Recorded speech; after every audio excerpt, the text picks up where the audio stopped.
আসসালামু আলাইকুম বন্ধুরা, স্বাগত জানাচ্ছি আমাদের চ্যানেল তাজ এগ্রো ফার্মে। বন্ধুরা, টানা কয়েকদিন বৃষ্টির জন্য আমাদের যে খামারের পুকুরটা সম্পূর্ণ পানির নিচে এখন। আর এই পানিটা হওয়ার জন্য আমাদের খুব একটি ভালো একটা কাজ হয়েছে, ভালো একটি উপকার হয়েছে। কেননা এখন আমাদের হাঁসের যে আগে যে খাবার লাগছিল এখন কিন্তু সেই খাবারটা লাগে না। কারণ পর্যাপ্ত পরিমাণে পানি বাড়ার জন্য কিন্তু চারপাশে বৃষ্টির জন্য কেঁচোগুলো খুব ভালো পরিমাণে উঠছে, আর সেই কেঁচোগুলো হাঁসগুলো খাচ্ছে। আর আপনাদের জানিয়ে খুব খুশি হব যে আমাদের হাঁস কিন্তু এখন একটু ভালো চেহারায় ঘুরে এসেছে। আগের যে অবস্থাটা ছিল সেই অবস্থাটা কিন্তু এখন নাই। তার থেকে এখন খুব ভালো একটি সুস্বাস্থ্য হাঁস এখন আমরা গড়ে তুলে পেরেছি। আর দেখতেই পারতেছেন খুব সুন্দর করে কিন্তু আমরা হাঁসগুলোকে যে সন্ধ্যাবেলার খাবার, সেই খাবারটা দিয়েছি আর ওরা কিন্তু খাচ্ছে খুব ভালো করে। আর আমাদের এইদিকে একটা পুকুর, আর ঠিক আমার এইদিকে একটা পুকুর, দুই পুকুরটা এখন আমরা এক করে দিয়েছি। আর আগে আমার যেটা জাল দিয়ে বেড়া দেওয়া ছিল সেই বেড়াটা কিন্তু আমরা উঠিয়ে দিয়েছি।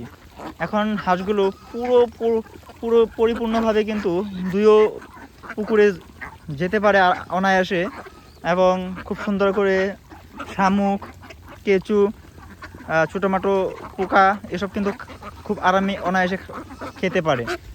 আর অতিমাত্রা এই কচুরিপানাগুলো হওয়ার জন্য কিন্তু আমাদের পুকুরে এখন হাঁসগুলো নামে না, কিন্তু তার পরিবর্তে কিন্তু হাঁসগুলো সারাদিন এই জায়গায় থাকে। এই জায়গাটাই দেখতে পারতেছেন যে এই জায়গাটা খুব সুন্দর করে একটু পরিষ্কার পানি, যদিও পানি একটু খোলা কিন্তু পানি কিন্তু পরিষ্কার।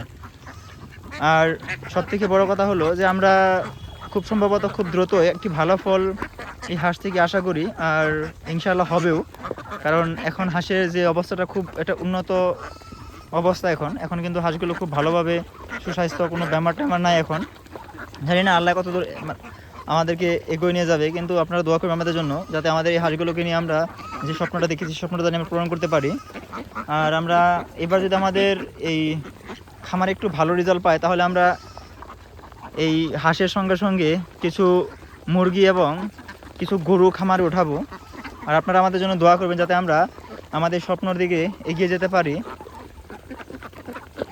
আর আমাদের ওইদিকে ধান আছে, ধানগুলো প্রায় পেকেই গেছে, কিন্তু যদি একটু ভালোভাবে রোদ হতো তাহলে কিন্তু আমাদের ধানগুলো খুব ভালো পরিমাণে, খুব মানে জলদিতে ধানগুলো পেকে যেত। আর পেকে যাওয়ার সাথে সাথে কিন্তু আমরা ধানগুলোকে হারভেস্ট করব। আমরা এই ধানগুলোকে কীভাবে হারভেস্ট করি তারও একটা ভিডিও আমরা প্রস্তুত করব, আপনাদেরকে দেখাবো ধানগুলো কিভাবে কাটি।